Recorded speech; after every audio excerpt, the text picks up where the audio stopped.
So far, we have been talking about electrostatics. In other words, the charges were distributed statistically.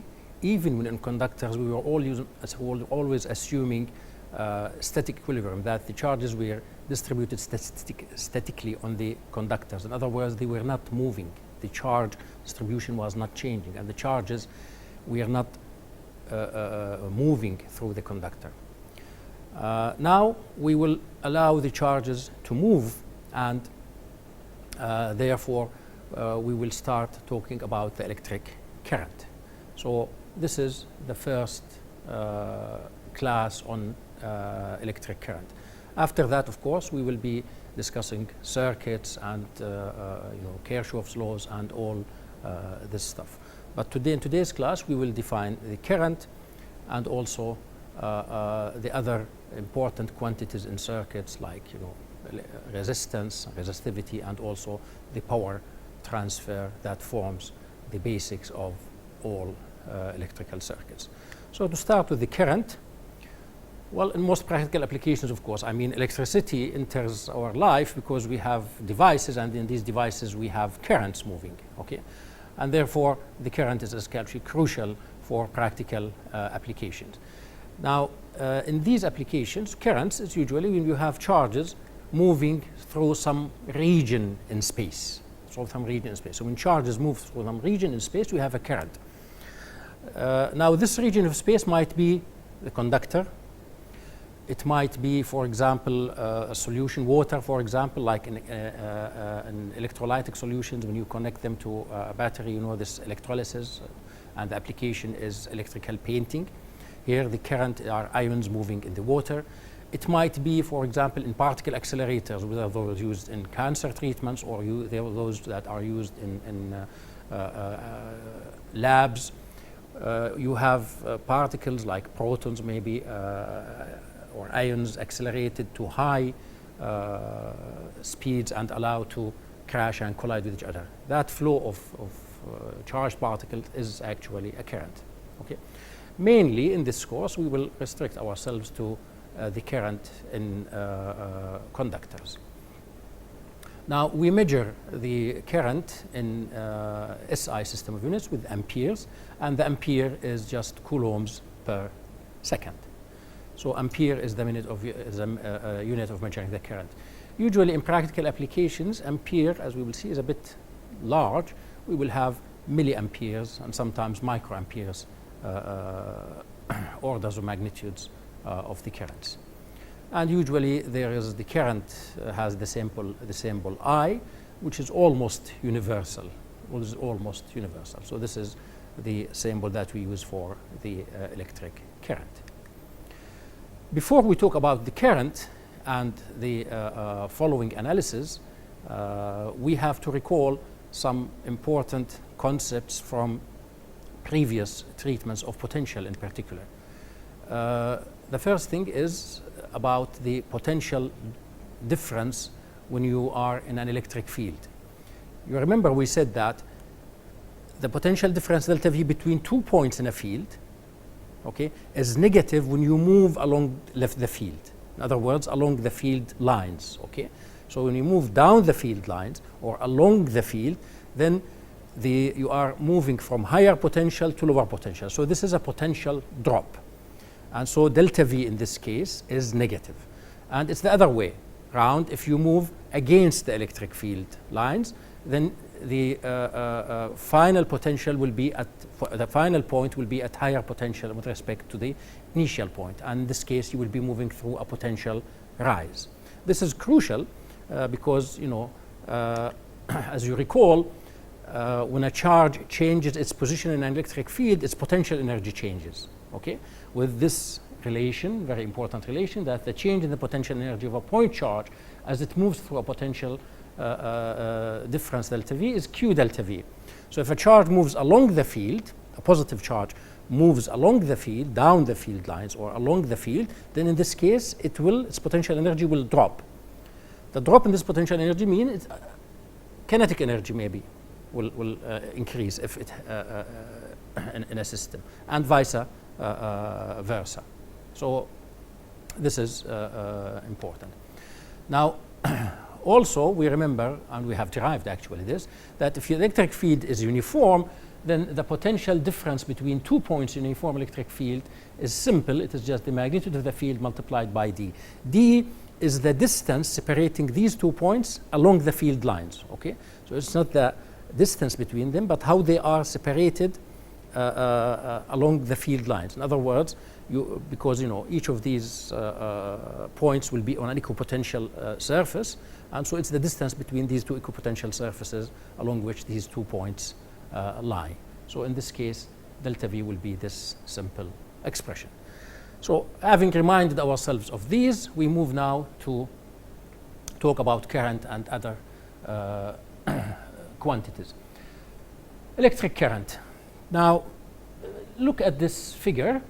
We have some charges moving, and we consider an area A, so that the charges are moving, and we take them for the time being to be positive charges. They are moving with some speed, and they are moving perpendicular to this area. Okay? Now, so there is a transfer of charge from one side of this area to the other side. There is a net transfer of charge because of this movement of charges.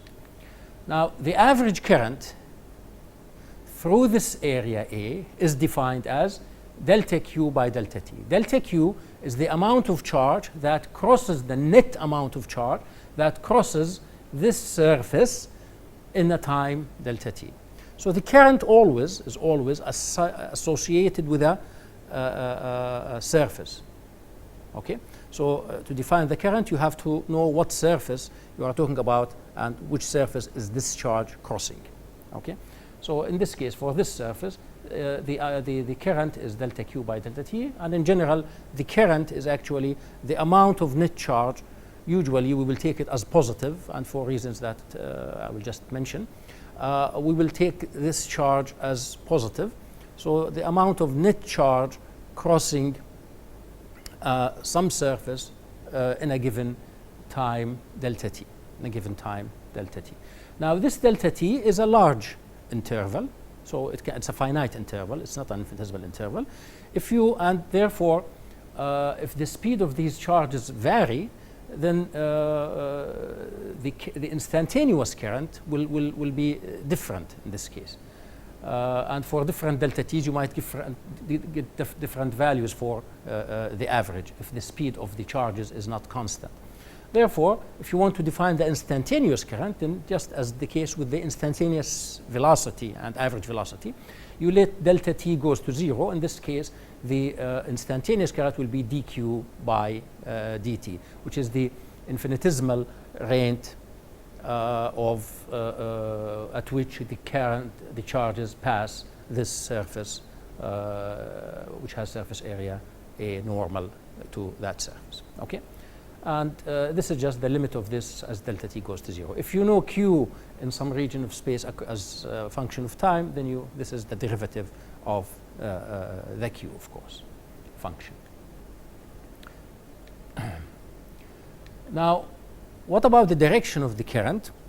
It is a convention to assign the current the same direction as the flow of positive charge. Now, why is this so? Well, I think the reason is historical, because we discovered current before we understand fully the structure of atoms. Now, of course, we know that what really moves in conductors in particular are actually the electrons. So it's the negative charge that changes, the negative charge carriers are actually that are moving. But but historically, we defined, or it was, the direction of the current was defined as the direction of motion of these positive charges, and we carried this over up to date. Okay, so and this is what this is the general convention now.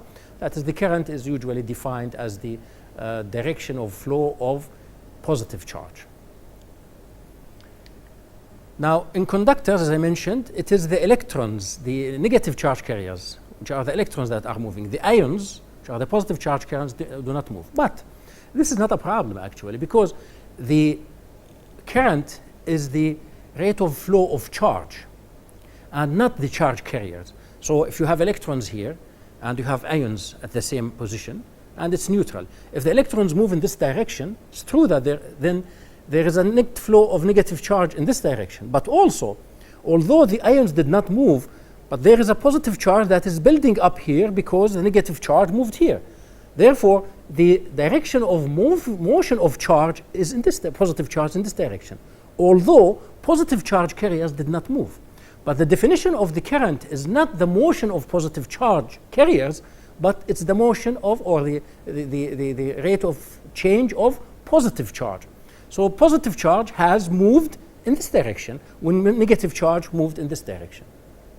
Because again, you have a neutral, you have positive ions and you have electrons around them. If the electrons, and you have here a surface, if the electrons cross this surface here, then you will have excess positive negative charge here and excess positive charge here. It is as if equal amount of positive charge has moved in this direction. So you can still define the direction of the current as a direction of flow of positive charge, although the charge carriers really didn't flow, but the positive charge, you can think of it, it has flown, because their positive charge has emerged here, and the rate at which it happened is the rate at which electrons has moved to the other side of the surface. So there is no problem with the fact that the electrons are those who are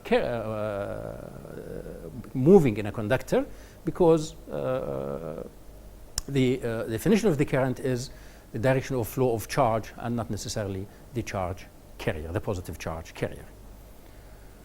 Having said this, we move now to discuss or to describe a microscopic view of the current in a typical conductor.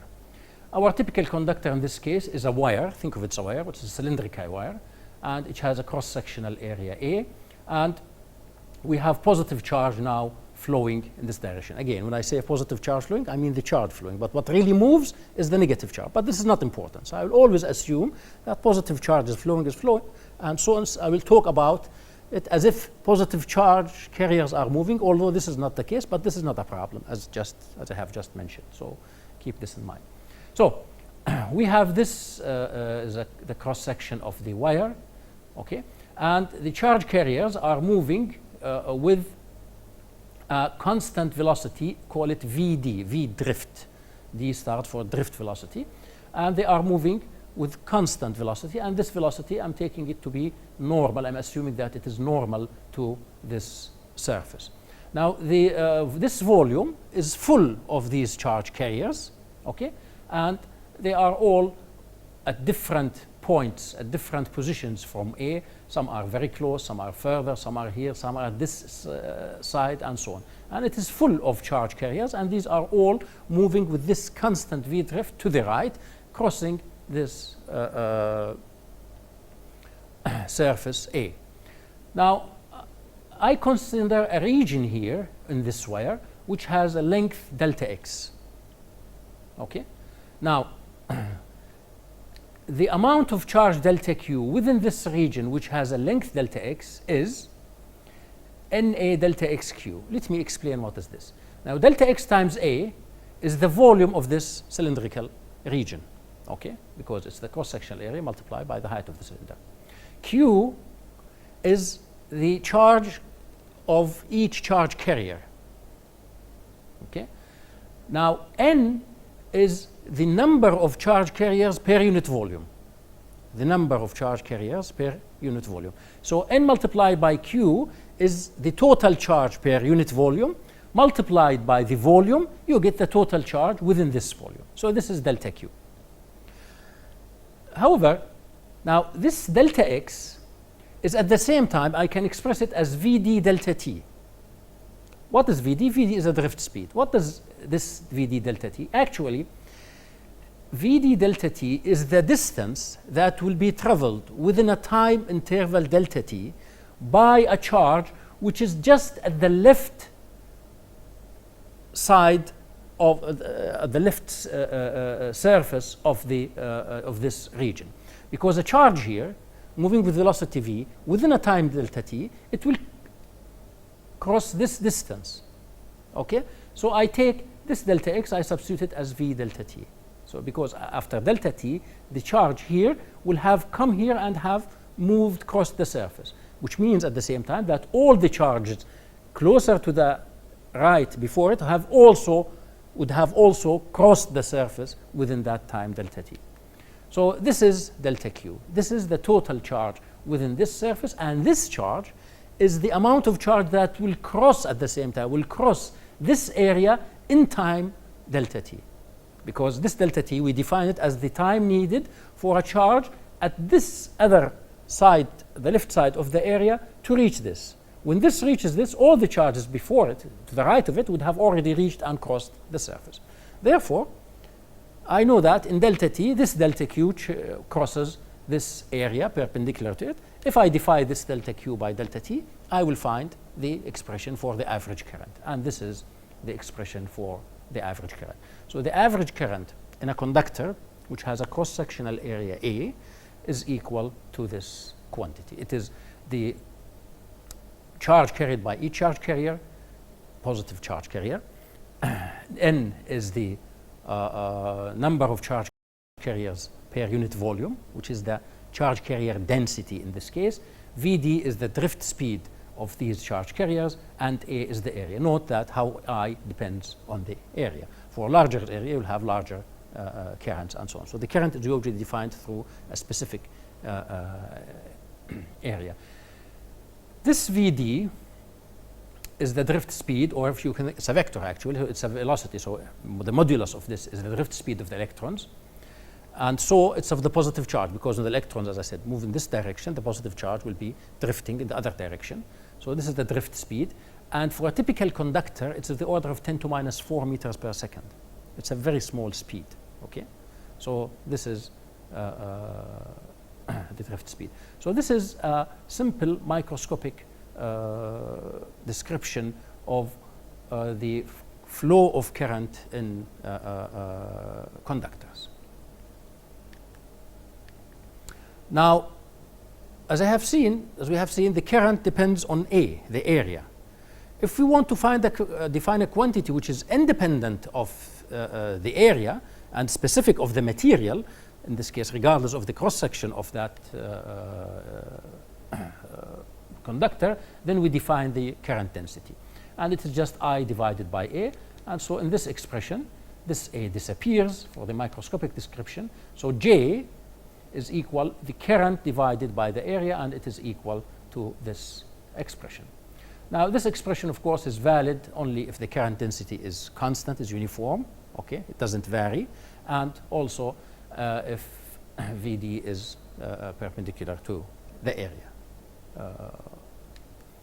It has units of amperes per meter square, and of course, the current density is in the same direction as the current, which is the motion, the same direction as the flow of positive charge. Now, let me talk more about the flow of current in conductors when we apply an electric field in the conductors. You know, everyone knows that what you do is that if you have a wire, for example, like a copper wire, then and attach it to an ammeter, which is a device which measures current, without having a battery, for example, this will measure no current. Once you have a battery and attach the ammeter, then you will see that the ammeter will measure current. This means that the battery actually gave rise to or created or initiated a current in this conductor. So, of course, we will talk in details about what is this happening, but what does the battery do? Generally speaking, let me say, it initiates an electric field, actually. It creates an electric field in the wire. Okay? It creates a permanent electric field in the wire. Now, and this leads to the current. Let me first see this figure shows what happens, a sketch of, this is an illustration of how the electrons are moving in the conductor before I apply electric field and after I apply electric field. Figure A is sketch of a motion of an electron in a typical conductor before I apply the electric field, yani before I connect to a battery.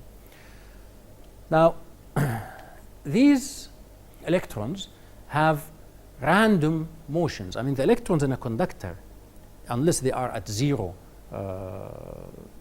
temperature, they have kinetic energy. Okay, you know, you have probably learned in your other courses the relation between the kinetic energy of particles in gases, for example, and their temperature. So whenever at room temperature, for example, these electrons have kinetic energy, and so they are moving in all directions, and this motion is random, and they are colliding. These vertices here are where the ions are, the positive ions. They are our other electrons. They are colliding and changing this direction. Now, so that even the electrons, even without, in the absence of electric field, are moving, but the motion is random.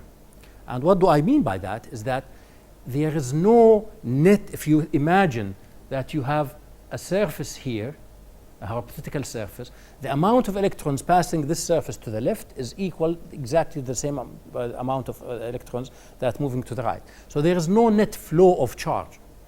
Recall, the electric current is not about the motion of charge carriers, but it's about the motion of or transfer of net charge across a surface. Okay, so here, although the charge carriers are moving, there is no net transfer of charge in this case. Okay, and therefore there is no current in that conductor.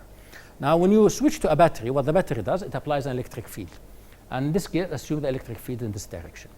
Now, the electric field in this direction, the electrons being negative, the force in them is their charge, Q, multiplied by the electric field. Since Q is negative for the electron, it's minus E. E is the, you know, charge of electron of proton, 1.6 times 10 to the power minus 19. Then the force on the electrons will be to the right. And so, although the electrons will still have their kinetic energy or coming from their thermal motion, but in this case, they will still have some random motion colliding and so on with and recoiling with the ions. But due to the fact that there is something, a force pushing them consistently in a given direction, there will be a drift in of the electrons in this direction, which is opposite the electric field. So if you have, imagine a hypothetical surface here, there will be a net charge, negative charge, crossing this surface to the left, to the right. The meaning of this is that there is a net positive charge crossing this to the left. And since the current is the direction of flow of positive charge, we have now a net flow of positive charge when we apply the electric field, and this is along the direction of the field. And this is along the direction of the field. So this is what happened. And this drift, since the electrons drift with the velocity, with this velocity Vd, the positive charge also drifts with the velocity Vd also in the same in the direction of the field. Okay. Again, the ions do not move actually. What moves really physically are the electrons, but the charge, the positive charge, moves, if you want to, across any surface to the left, and this happens at a speed equal to the speed with which electrons are physically really moving, and this charge, this is the drift speed Vd, which we have mentioned that it is of the order of 10 to minus 4 meters per second, a typical conductor. So this is what happens in a typical conductor when you apply an electric field, and this usually happens one way of how this happens is when you connect that to a battery or a generator. So that's the positive charge follows in the direction of the field. Now this is a nice checkpoint, and you have to do it very carefully, okay? And it's not so easy, so it's a ranking task, and you have to be very careful doing it. You can do it if you just keep in mind that you have always to look at the current is defined as the rate of flow of positive charge and not necessarily charge carriers. Now, before I leave the topic of motion of charges in conductors, I remind you of the following important points about motion of charges in conductors, which are in many cases, by the way, are misunderstood, or there's a serious misconceptions among students about these points. First of all, before you, whether you connect, I mean, we have seen that if you have a conductor and you connect it to an ammeter before you connect it to a battery, there is no current. So one might say, okay, then this means that there was no electrons. This is why there was no current. No, the electrons actually existed there, whether the battery is connected or is not connected. What the battery does, why do we have current when we connect to the battery, is because the electrons now have net motion, net drift after you connect the battery, because an electric field there creates force on them and drifts them in the way. So it's the same electrons that existed before connecting to the battery are those that exist after you connect the battery. Okay, but they start drifting in response to the electric field that the battery generates. Okay, so the battery is not a source or a pump of electrons that pumps these electrons into the wire, and this is how it moves. Okay, so this is not the picture. The electrons are already there. They are just put into motion when you are connecting the battery to the wire. Okay, so the battery is not a pump of electrons that pumps them into the circuit, and the current is not the motion of these electrons that are pumped into the circuit by the battery. Okay, these are important points, and we will talk about this and the role of the battery in the circuit in the coming classes. Let's consider an example before we close, and this example is, it's about the drift speed in a copper wire. So we have a 12 gauge copper wire. 12 gauge, this is the gauge measuring the cross section of wires, or the radii of wires by gauge is an industrial expression. Okay, so the people in industry use this. So a 12 gauge, it's just a wire with a given radius. Such a 12 gauge wire, this 12 gauge wire, its cross sectional area is this in meters, so 3.31 times 10 to the power minus 6 meter per square. This is the typical one used in building, in residential building. The current that's passing there is 10 amperes. Okay, and so this is what we have. So we have a copper wire with this cross sectional area and carrying 10 ampere current. We are requested to find what is the drift speed of the electrons in the wire. So when you have measured this, you have this current and this wire, then if you apply the microscopic view of current, then there must be electrons, and these electrons, or if you want positive charge, if you like, they are positive charge, and this positive charge is drifting at a given drift speed, and so on. This is just the microscopic picture that we have just derived. So we want to find what is this drift speed. We are given that there is assumption. It's not an assumption, actually, it's fact here. We assume that each copper atom contributes one free electron to the current. In other words, the electrons that are,